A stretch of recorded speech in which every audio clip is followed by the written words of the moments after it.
Thanks for listening to the Get Over Yourself podcast, brought to you by Carol Fit, Stationary Bike Program, 8-minute workouts to get super fit. Perfect Keto, the cleanest, highest potency ketone supplements. Mofo, male optimization formula with organs to boost testosterone. Let's get checked. At-home testing kits. Try LGC.com. Almost Heaven, beautiful compact home use sauna kits. B.rad's macadamia masterpiece, the mind-blowing nut butter blend. And check out bradkearns.com/shop, my personal selection of favorite products for health, fitness, and peak performance. And here we go with the show. You can maximize your cardiovascular health benefits with a very modest commitment to cardiovascular exercise, like a couple hours a week at a comfortable pace, and you will get essentially an A+ score in your cardiovascular function if you just go do a few basic workouts, jogs, brisk walks, riding the bicycle a little bit. If you're going for total overall fitness competency, anti-aging, being able to live a fun and varied active life, this is where we can have a great argument to rethink your steady state cardio and evolve it into something more creative, challenging, with broader fitness benefit. When it's time to head out for a prolonged cardiovascular session, what I do is, instead of a steady state jog, I will mix in some creative challenges, again, honoring my obsession with high jump, but you can do whatever you choose to do, honoring this template. Welcome, listeners, to the compelling and tantalizing titled show of Why I Quit Jogging. Horrors! Oh my gosh, I might be ostracized by the endurance community that I've grown to know and love since I was a young lad running high school track and field and cross country, and then on to the college scene, and then into the triathlon world, and a coach and an author and a announcer and a race promoter for years, decades. Oh my gosh, jogging has been part of my daily life for now about 40 years. I started on the high school team at about age 15, 55 now. It seems like an afterthought that Brad Kearns is going to lace up his shoes and head out the door for a jog, especially because it's been a wonderful bonding experience with my dog every single day. The dog has to get out in the morning. I cannot look a dog in the eye and say, sorry, dude, I'm too busy today. I got too many messages in my email inbox and we're going to have to skip our outing. I just can't do it. I don't have the heart, and I know it's not the right thing to do. If you own a dog, you owe it to that dog to get out there and have at least twice a day a nature experience with the dog. So it's been a great centerpiece of my training. Even when I was a professional triathlete, my first thing I would do, for better or for worse, I probably should have gone out to the swimming pool first thing when I was fresh and energized, because that was my weakest event. But I'd always head out the door, get a nice jog in. Sometimes it would be a long training run, but if I had a big bike ride planned for that day, I'd still go out there and shake the legs out and get out into nature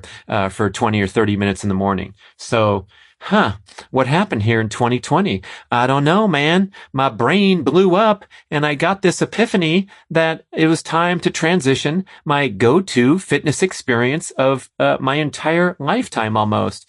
And it seems to me that jogging or moving out on the roads and trails of America and the world seems to be the template fitness activity for the population at large. Or if you add in the cardio that you see in the gym, it's kind of the go-to fitness experience, whether it's stair climbing, elliptical, pedaling on a stationary bike, or walking, jogging, and treadmilling. Now, is there something better? I think so. I think we can mix up that simple template of moving straight forward and pegging the heart at a specific heart rate for the duration of the exercise into a fitness experience that is more varied, more creative, more challenging, and delivers broader fitness benefits than the 7 points or 12 points that you get for lighting up the heart for a certain duration of time and putting in some cardio. And of course, using the muscles too, whether it's the jogging or the 30 minutes you spent on the staircase or the stationary bike. Boy, the inspiration for this transition started a long time ago when Mark Sisson wrote the landmark post on marksdailyapple.com called A Case Against Cardio. And it caused many of us in the endurance training scene to rethink these generally flawed assumptions that extreme endurance training was actually healthy. And at the time, I was a long since retired professional triathlete. So this was, 11 years into my retirement. I retired from the pro circuit at the end of 1994 or early 95. And so I was still keeping in shape. Right. I didn't want to just sit on the couch after my professional career was over. So I had a good habit of heading out the door and doing an hour-long run a few mornings a week. On the weekends, I'd get on my mountain bike and ride for a few hours. So I still had tremendous cardiovascular fitness. I didn't race or anything, but I was in pretty decent shape.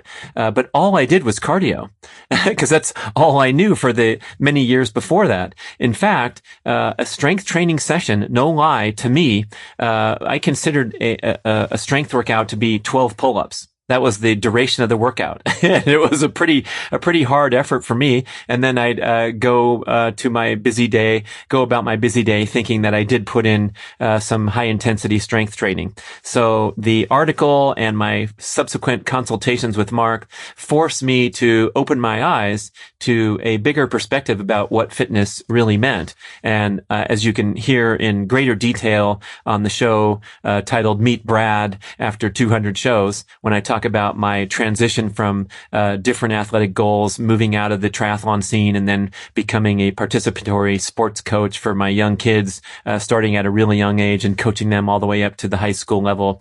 So I was a soccer player, a basketball player, a track runner, and trying to pursue broader aspects of fitness so I didn't rip a knee up when I was going around kicking the soccer ball with 8-year-olds. And that's no joke because I started to get these warning signs over the years that I wasn't the fitness specimen that I thought. One of them was a spontaneous tear to my meniscus at the age of 39 when I was walking my dog down the street. My poor old dog has gone from running many miles to just walking down to the stop sign and back. And as I was taking the walk, it was about a quarter mile total at the end of this dog's life, Daniel Spaniel, my knee started to get stiffer and stiffer to the point where I couldn't bend it. And I limped home, called up my physical therapist friend, and I said, dude, I got a problem. Can you come over? And he came and examined me and he goes, you tore your meniscus. What happened? And I couldn't think of anything that happened. So I got on the internet, started to do some research. I found one article that said, athletic males around the age of 40 often experience a spontaneous tear to the meniscus with no known attribution. And I'm like, what the heck, man? I'm only 39. What's going on? And it's, I guess, the accumulation of impact trauma or what have you causes, a stiffening of the cartilage, and then you're susceptible even when you're just walking down the street. I would also attribute, poor or adverse dietary practices, inflammatory diet, because I was still eating that grain-based high carbohydrate diet and shoving down a lot of energy bars and other stuff that I was selling on my nutrition website at the time. And of course, doing nothing but pedaling the bicycle and running, and then trying to go and coach little soccer players was possibly too much for my knee at some point. So I had to do an aggressive rehabilitation program. I refused to get surgery. I thought I could beat this thing myself. And so I went into the realm of some really challenging lower extremity workouts that lasted for many months. And I healed my meniscus slowly without surgery. I know people get that thing snipped up and trimmed out, and then 4 weeks later they start jogging again. But this just took me 6 months of no jogging and 9 months to feel totally healed doing it the natural way. But hey, guess what? I got more padding in my knee now for the experience. And then I think a couple of years later on this timeline, I referenced this experience one day where I was shoveling down some eggs, kind of leaning over the kitchen counter to wolf down some eggs before we were headed out on a road trip, and my back went out, as people say. And I never knew what people meant when they say my back went out, but now I know, to the full extent. All of a sudden I was on the ground, gasping for air in severe pain. My back just grabbed on me and dropped me to the floor. And again, spontaneous, because I wouldn't attribute reaching down for some eggs to be that traumatizing for the back. But obviously it was something that led up to it. I remember doing my 12 pull-ups and probably, swinging a little bit on the last two and doing something to my very, very fragile back and very weak core muscles. And boy, I was probably in bed in severe pain for about 3 days. And then for another 5 or 6 days, I could barely walk with tiny little steps, wincing in pain each time, and maybe 2 weeks by the time I could do any sort of basic exercise again after this back incident. And I vowed from that point forward that I would never again have to endure such a ridiculous ordeal. And so I started to engage in these very, very strenuous core exercises, knowing if that core gets strong and you take the pressure off your back and learn some good posture attributes, so you're not walking around in a slump like the typical modern male is, you can escape from that lifelong ordeal of constant back pain and then these spontaneous occasions where all of a sudden you're debilitated out of nowhere. So starting to put the pieces together and have a broader experience of fitness, but of course aerobic exercise still being the centerpiece. Now, as I've been so prominently promoting for so many years, I was pretty darn careful to always monitor my training heart rate to ensure that I was exercising in the aerobic zone, knowing that there are disastrous consequences of chronic cardio, as the title of Mark's article indicated. And in the years since the article was published, the science is mounting. The adverse impact of extreme endurance training has become extremely clear. It's been tragic to note the high incidence of cardiovascular disease and even sudden death events in the population of extremely high-performing endurance athletes. Mark and I have a registry of many of my peers and our peers that raced for years and achieved the highest level of endurance performance, world champion level people that were forced to retire in their prime due to heart problems or came to demise years after their professional career was over, just from atrial fibrillation and an assortment of conditions relating to the repeated inflammation and scarring of the heart by extreme training protocols with insufficient rest. And so this is a huge deal now. Anyone who's even remotely serious about endurance training and goals like running a marathon or running an ultra, or performing a half Ironman or an Ironman distance triathlon deserves to wake up to this reality that this is high risk stuff. When you cross over that line from moderate into serious or even semi-serious, there's a great TED talk from Dr. James O'Keefe, and it's called Run for Your Life, but not too far and at a slow pace. And he references a lot of research that you can maximize your cardiovascular health benefits with a very modest contribution commitment to cardiovascular exercise, like a couple hours a week at a comfortable pace, and you will get essentially an A+ score in your cardiovascular function if you just go do a few basic workouts, jogs, brisk walks, riding the bicycle a little bit. And anything beyond that, you start to approach this this descent on the bell curve where the more you do, the more risk you have of the demise from cardiovascular problems or hormonal immune function problems and essentially accelerated aging. This research, these insights are now being collected into a category known as the extreme exercise hypothesis. It's been increasingly scientifically validated and studying with increased urgency. There's so many risks to pegging your heart at a certain rate and going out there day after day, year after year. I know we've been socialized to think that humans are born to run. There was a best-selling book glorifying our wonderful genetic adaptations that have made us the great endurance athletes of the planet. We can outlast other animals, right? We have the capability of sweating, of rising up onto two legs, and this was a key evolutionary adaptation. You can go on YouTube and see this incredible video, a documentary called The Great Dance, and it's believed to be the first filmed account of a hunter-gatherer persistence hunt.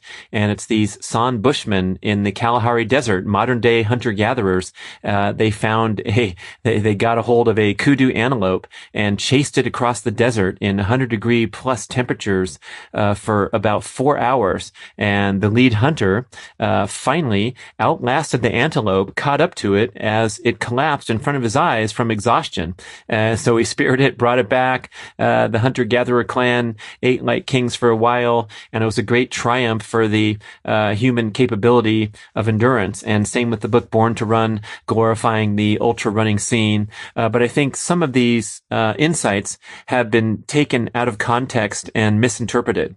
So humans are indeed genetically adapted to perform magnificent endurance feats. But the key qualifier here is that these are best done once in a while with a lot of rest and gentle walking and other forms of exercise in support of these endurance efforts.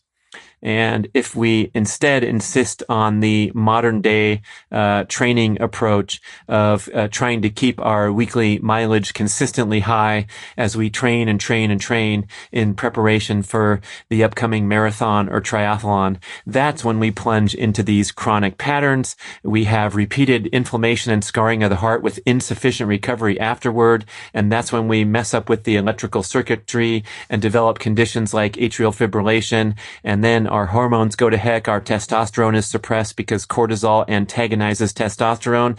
And when you train in that chronic pattern, you are going to be constantly stimulating the fight or flight response every single day, suppressing immune function, suppressing the sex hormones, and causing all manner of cellular destruction and repair processes rather than just maintenance processes. So you're constantly trying to catch up because you're overdoing it. That's basically the extreme exercise hypothesis. Dr. Peter Attia has some interesting quotes in our book Primal Endurance, where he talks about the mitochondrial damage that also can occur from chronic exercise. And this is a scary story of accelerated aging and health destruction. A quick quote, I don't want to get it too much into the science here, but Attia says, when mitochondria are heated up too frequently for too long, proteins become denatured. That's the destruction of the tertiary elements of the molecule that causing dysfunction, and mitochondrial DNA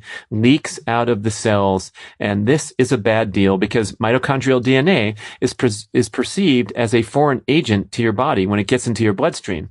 They're different from cellular DNA, but they're strikingly similar to bacteria cells. So with this mitochondrial DNA in your bloodstream, your immune system is confused and triggers an assortment of inflammatory and autoimmune reactions. This is kind of the same thing that happens with leaky gut syndrome. So if you're a little bit familiar with people talking about this extremely prominent health condition that's now being validated by traditional medicine and scientific discovery, but it wasn't really known very much about it until, I don't know, 5 years ago or something. Leaky gut is a huge deal. This is where your gut becomes inflamed, the gut lining is damaged, and this allows foreign particles from the food that you eat to enter the bloodstream, and an autoimmune and inflammatory response is launched as well. Interestingly, when you do a lot of endurance exercise, especially in the heat where your body temperature is elevated, and that pretty much happens at every workout, even if you're running in the snow, you're going to have an elevated body temperature. But when you do those super hot workouts on the hot, steamy Midwestern summer day, your gut becomes inflamed and permeable as a matter of course to respond to the workout stimulus, right? You're trying to shunt heat out of the core of the body onto the skin to sweat it out. And so what you're basically doing is inflaming and allowing your gut to become leaky during the workout, of course, and then demanding that it adjusts back to this wonderful tightly regulated, non-permeable intestinal tract as soon as you're done. So if you're out there day after day working out in the heat for long duration, right? A 20-minute workout in the heat or a 45-minute workout in the heat is not going to be the same as a 3-hour one. Whew. This is where you're getting some health strikes against you. And we can go on talking about the dangers. There's some great articles chronicling the adverse effects of people who have been in this game for a long time. There's a 2015 Outside Magazine article titled "Running on Empty." There was a Wall Street Journal article several years ago called "One Running Shoe in the Grave," detailing how older athletes have higher risk of health disturbances. Another Velo News article in 2015 called "Cycling to Extremes," talking about how cyclists in particular have a high risk of AFib because, unlike runners, they can sit down and pedal and peg that heart rate for more and more hours without the pounding and the impact trauma that limits runners to an upper limit of, say, running 100 miles a week. And 100 miles a week might take 12, 13, 14, 15 hours. I don't know. But the extreme cyclist, the racing cyclist in the masters category, can go for years and decades exercising for 20 or 30 hours a week. So all these risk factors are in place just from doing your innocent, steady state cardio. Now, if you can keep that heart rate in the MAF zone or below, 180 minus your age in beats per minute or below, you're going to mitigate a lot of those risk factors. And you're going to get an assortment of fantastic health benefits. I kind of make the comparison, the compare and contrast to a serious, hard training, amateur athlete juggling a busy family and work life with the need to do all these workouts to prepare for the upcoming half Ironman race, pegging that heart rate up at the medium to difficult intensity levels for hours and hours a week, versus, let's say, someone who takes 6 weeks during the summer to hike the 220 some mile John Muir Trail across the beautiful Sierra Nevada. And so they're backpacking and walking 10 to 12 miles a day at a leisurely pace, enjoying nature, fresh air, companionship with their hiking friends. What a fantastic way to spend the summer. And definitely you're going to emerge out of that trail at a higher level of health, well-being, and even physical fitness, right? Because you're not out there getting into the high-risk zone. Here's the problem. Even for recreational enthusiasts, it's really difficult to keep that heart rate under the aerobic maximum with extreme discipline and regularity every time you're out there. I know this stuff better than anybody inside and out. I've written about it and talked about it for years, but I have discovered, especially when I'm doing something super duper fun and cool like playing speed golf, that it's really easy for that heart rate to drift above aerobic maximum because the intensity level is so comfortable. And we have, most of us endurance athletes, raise your hand if you fit the personality profile of a highly motivated, disciplined, focused, goal-oriented person out there who wants to accomplish something when you're setting out for a workout. And so, boy, the the risk that's always ever present when you're doing a steady state cardiovascular workout has caused me to think pause now after decades of doing it. So after reading Case Against Cardio and talking to Sisson years ago, I became thoroughly convinced that I was absolutely obligated to add other forms of fitness to my repertoire, so I wouldn't blow out my knee or throw my back out, and also to, be even more disciplined about slowing down and minimizing the overall training load, knowing that my cardiovascular health was taken care of after only a few hours. But boy, oh boy, with speed golf, I found myself often returning home with that unpleasant sensation of feeling trashed and depleted slightly to moderately, nothing terrible, but feeling a little bit cooked from what was supposed to be a routine health building cardiovascular activity. Yes, the golf got in the way and my competitive ambitions got in the way, but I had the heart rate monitor on and I had the beeper alarm on. And when I go out and jog in the forest, and especially at high altitude here in Lake Tahoe, it doesn't take much to get that beeper going. Hey, what's the big deal, right? About 30% of the questions that came in on the Primal Endurance podcast, which all the episodes are still there, 100 plus, but we're not publishing under that name anymore. Everything's under Primal Blueprint Podcasts. But many people would write in asking for a little bit of a hall pass to bump up their aerobic heart rate 5 beats for whatever reason, because it's too frustrating to go that slow. And it's just something to acknowledge that it's a challenge to keep the heart rate down there in the comfortable zones. Horrors. Why would you go for a walk if you're a serious endurance athlete or a long-time endurance athlete, knowing what you can do, what your fitness capabilities are? Why would you go walk like an ordinary person anyway? But then I was listening to a podcast one day with the great Dr. Art Devaney, one of the forefathers of the paleo movement, author of the New Evolution Diet. He was an early blogger, a great inspiration to Mark Sisson, and has been promoting this ancestral lifestyle for a long time. And he was doing a great interview with Tim Ferriss. You got to go listen to that show in the Tim Ferriss archives. Him talking about all manner of life and philosophy toward exercise, toward diet, and he gave this quip. He said, "I wouldn't recommend jogging; it's too dangerous." And then, he elaborated a little bit that this steady state stuff has an assortment of risk factors associated with it, as I've detailed already in the show.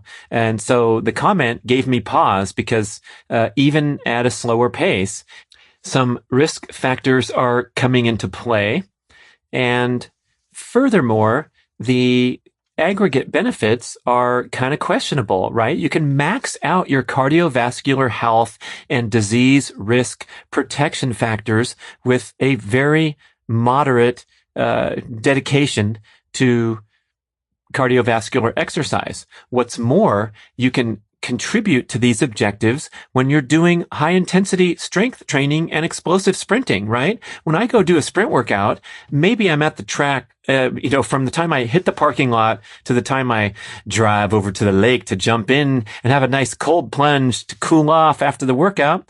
Guess what? I'm there for, 35 minutes, let's say, but that entire time I'm getting a fantastic cardiovascular training session.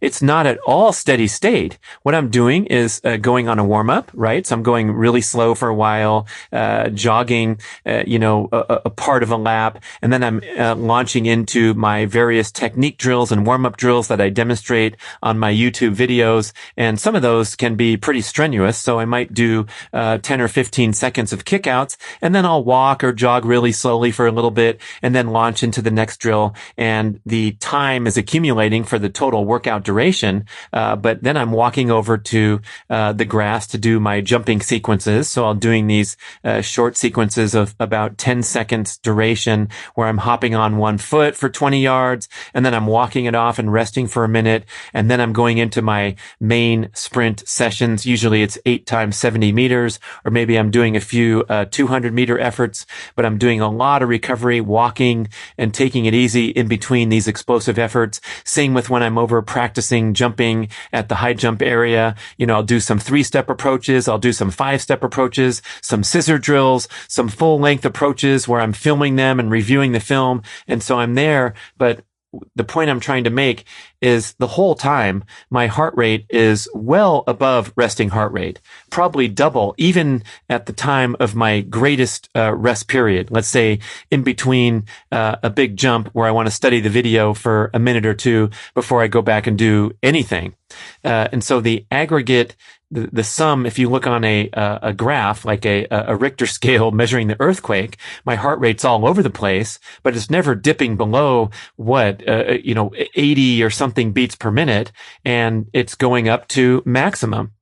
Same within the gym. If you're going to do your 9 fitness stations, or you're going to do 5 sets of deadlifts and some supersets where you're doing pull-ups or pulling the TRX bands in between, from the time you walk in the gym to the time you leave, you're doing all kinds of different stuff, including resting, but you're getting a fantastic cardiovascular workout. And I would say arguably, but it's sort of certifiably superior to a steady state session, which has all those risk factors like the mitochondrial DNA leaking into the bloodstream, the leaky gut being stimulated because there's no rest. It's steady state, and your body temperature and your sweat rate is consistent throughout a long period of time.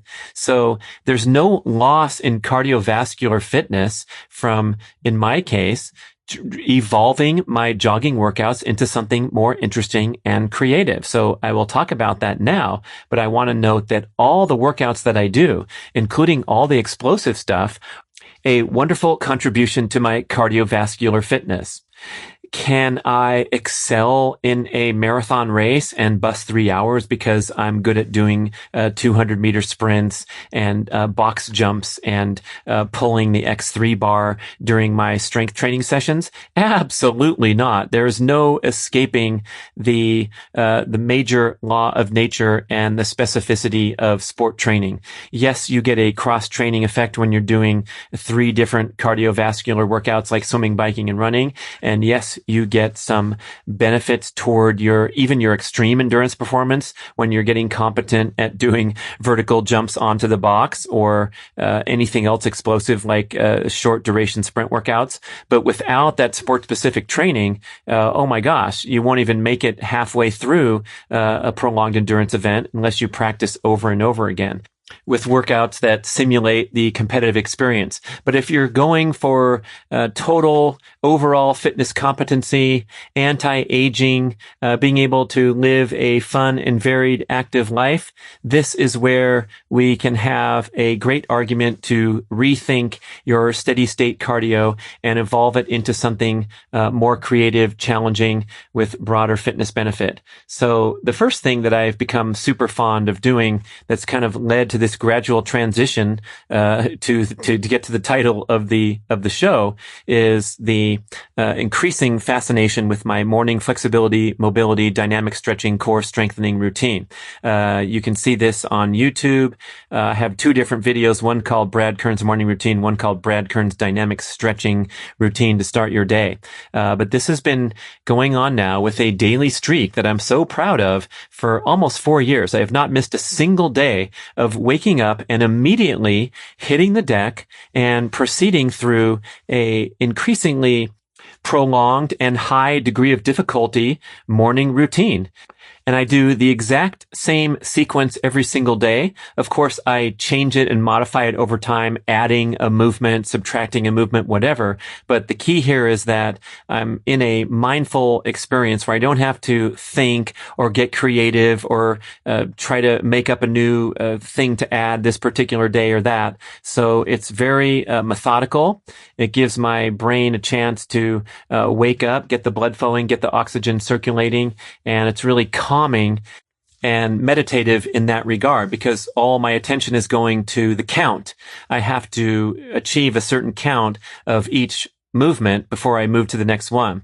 And I've tried before to multitask and like listen to a podcast or even carry on a phone conversation while I'm doing my morning routine. And it simply doesn't work, because what happens is I forget my count, and the penalty for that is you got to start over. So I go through these drills and sequences that I custom designed specifically to prepare me and help me prevent injury when I'm doing my sprinting and high jump workouts. So it's kind of getting those hip flexors mobilized, hamstrings, and always a core stimulation, because everything I do is off the ground with my legs and activating the core the whole time. So I'm doing the scissors, the kickouts, the frog legs, the leg swings. Then I'm mixing in some key yoga movements like the wheel, one of the hardest yoga poses, maybe the hardest yoga pose I've ever seen, which is where you do a back arching in the air where only your feet and your hands are touching. So you're kind of making the gateway arch, welcome to St. Louis, and holding that for a long period of time so that all my muscles are really engaged. And it's a huge challenge that comes in the middle of the sequence. And then I'm doing some more gentle things like the plow and the downward dog poses. And so mixing in there with some important stretches, and ending with a really challenging 40 reps on each leg of the elevated leg Bulgarian split squats. So I have one leg resting on a chair, and then I lower down over the single leg and have all that squat intensity loading onto one leg. And what's happened over time is when I started with my initial template, it took 12 minutes. I thought it took 5 until we filmed it on YouTube and realized it was 12. And I'm like, wow, that's pretty, time flies, and I'm really enjoying it. It's no problem. And it fits conveniently no matter what I'm doing that day. And then I would, very often head out for a jog after my perfunctory morning routine. But as I got more and more enthused and more committed and more habitual about it, what would happen is I'd add cool new stuff to the template. So today, the morning routine takes a minimum of 35 minutes, sometimes up to 45 when I add on certain optional exercises. And by the time I'm working hard for 35 minutes, again, this stuff is not easy. Some of the poses, I didn't know it wasn't easy until I threw down with a couple friends of mine and said, hey, you want to do my morning routine? And they were struggling to make it through. They had to rest the core. And I'm like, dang, maybe this stuff is legit. I'm getting good at it anyway. My specific routine, I can make it through. It might be tough for a first timer, even a fit person. Like Rouse, he was struggling when I took it to him, and he's a champion tennis player in the 55 plus age division. So I was like, okay, if you say this is hard, I believe you. Anyway, a lot of times I will add on optional strength training exercises because I'm so warmed up and ready that I can move right over into my super duper fitness living room and do some sets on the X3 bar, which are also extremely challenging. So on certain days, my morning routine will morph right into a proper and formal strength training session. Guess what happened to my jogging time? That's right. It's getting compromised because it's time to get to it. I can't be spending all morning working out and doing this and that.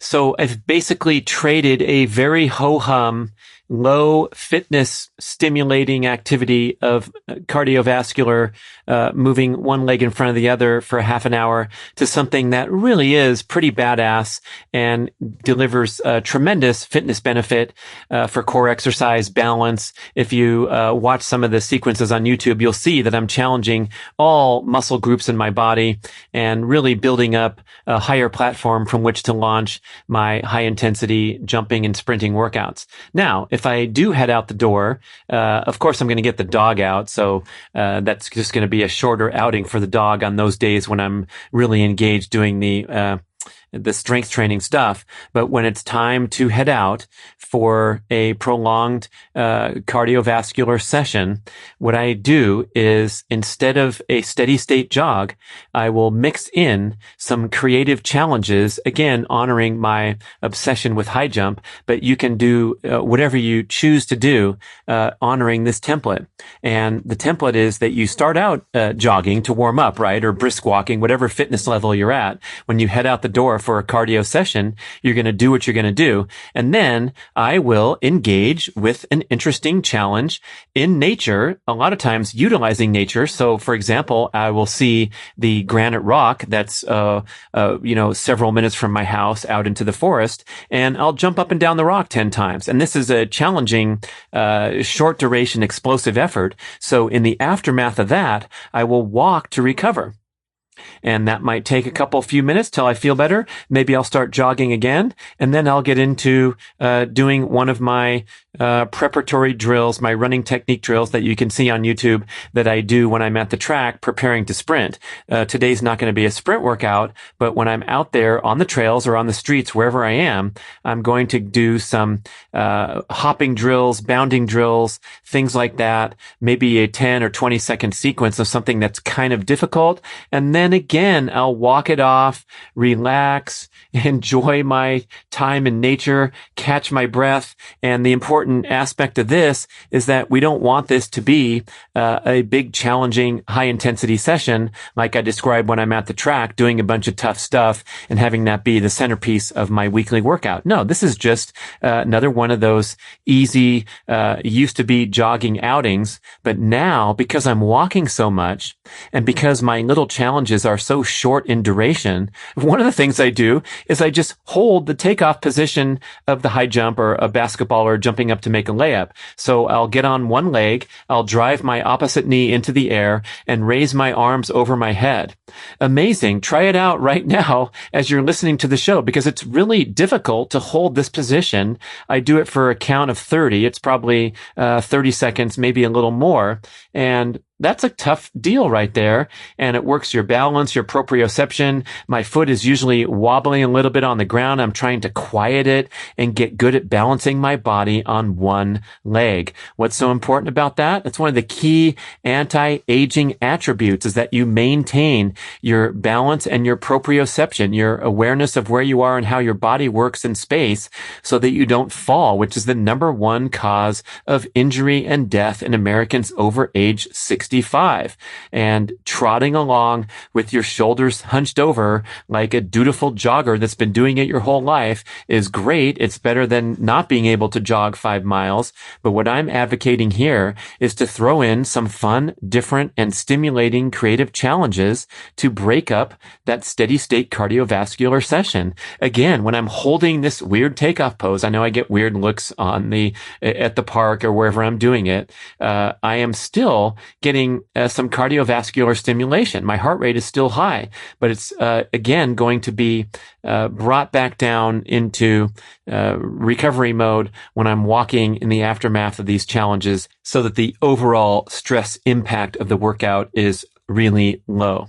You get the difference between a proper session where you're doing drill after drill, and yes, you're recovering in between them, but as the cumulative effect, it's a pretty tough session, where here I might be walking for longer periods of time, doing a shorter sequence of jumping up and down on the rock for a total of 10 seconds, walking for a minute, resuming a jog, and heading out to the next drill that might be a balance drill or a flexibility mobility drill, which is not challenging the musculature, but it's building more skills and varied skills. What's a super fun thing to add to your daily outing to mix it up a little bit is to jump up into the freaking air, to engage with gravity of the earth and develop some competency in launching your body off the ground. It can't get any simpler than that. You've heard me talk so frequently about the metabolic benefits of sprinting and how sprinting can stimulate fat reduction vastly superior manner to prolonged workouts at a lower intensity level that lasts for much longer. The metabolic impact of a sprint workout lasts for hours and hours afterwards and sends a profound genetic signal to upregulate fat burning and reduce excess body fat, because you are training your body to do something where the penalty for carrying excess body fat is severe, unlike jogging or slow pedaling or doing extreme endurance activity where there's not a huge penalty for dragging along with 10, 20, or 25 extra pounds of body fat. It doesn't have that stimulation to kickstart, turbocharge fat burning. The same can be said for jumping. There's a huge, massive penalty for trying to jump up in the air with extra weight. So if you do a simple sequence of 10 explosive jumps into the air, let's say you get a 3-step approach, you jump up as high as you can off 1 foot, or even jumping up off of 2 feet when you're standing in position. If you're doing it in the workplace or in an indoor environment, Dr. Michael Rosine, the co-author of the best-selling book series, You, the Owner's Manual, he wrote those with Dr. Oz, the TV show doctor. He states that if you simply stand in place and jump up and down off of 2 feet and do that 20 times every morning and 20 times every evening, you will preserve bone mass in your spine and lower extremities and greatly reduce your risk factors and your chance of accelerated aging for not putting your spine under proper load, especially as you age. Here's a quote: "Jumping is thought to create an electrical current that stimulates the bone and thickens internal bone mass," end quote, says Rosine. And of course, the metabolic benefits of jumping up and down, just like sprinting, is you're sending a profound signal to shed excess body fat. So yeah, maybe 5 or 10 explosive jumps, and then plenty of walking to recover after that, and then head to the next category, and it might be some dynamic stretching. And boy, oh boy, if you're wondering how you're going to spend 40 minutes without getting bored, this will transform that daily jogging outing. And if it's something that you're doing on the treadmill or in the fitness center, yes, you can adapt this idea to stuff in the fitness center. So maybe you should walk around the parking lot, head in, do a few movements with the TRX straps or some creative fitness implement that you see in there, and then go out and do some more cardio, or get on the treadmill for 5 minutes instead of 55, but get off frequently and go do something and get back on. You get what I'm talking about. That's why I quit jogging. Thank you so much for listening. Hopefully this will inspire you to mix things up a little bit and get some more broader fitness adaptations for the time that you devote to those regular steady state cardiovascular workouts. All right, let's go do something. Jump for joy. Why not? Dun, da, da, da. Thank you for listening to the show. We would love your feedback at getoveryourselfpodcast@gmail.com. And we would also love if you could leave a rating and a review on iTunes or wherever you listen to podcasts. I know it's a hassle. You have to go to desktop iTunes, click on the tab that says ratings and reviews, and then click to rate the show anywhere from 5 to 5 stars. And it really helps spread the word so more people can find the show and get over themselves, because they need to. Thanks for doing it.